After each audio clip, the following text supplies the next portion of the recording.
गडिंग्लज आजरा शहरात बायपास रस्ता करण्यात यावा. खासदार धनंजय महाडिक यांची नामदार नितीन गडकरी यांच्याकडे मागणी. संकेश्वर आंबोली महामार्ग कामाच्या पार्श्वभूमीवर वेधलं लक्ष. संपूर्ण देशात नवीन रस्ते बांधणी, महामार्गाचं चौपदरीकरण, सहापदरीकरण कामांनी वेग घेतलाय. खासदार धनंजय महाडिक यांनी नुकतीच नवी दिल्लीत केंद्रीय रस्ते वाहतूक मंत्री नितीन गडकरी यांची भेट घेतली.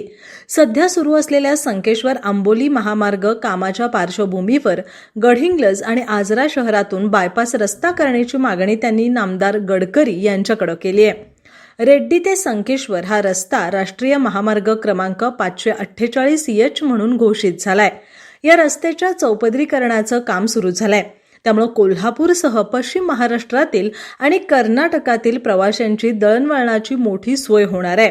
संकेश्वर ते आंबोली या मार्गावर गडिंग्लज आणि आजरा ही 2 तालुकास्तरीय गावं आहेत. या दोन्ही शहरातून महामार्ग गेल्यास वाहतूक कोंडी निर्माण होऊन गडिंग्लज आणि आजरा इथल्या रहिवाशांना मोठा त्रास सहन करावा लागेल. शिवाय दाट लोकवस्तीच्या गावातून महामार्ग नेणं हे वाहतूक सुरक्षेच्या दृष्टीनंही योग्य होणार नाही.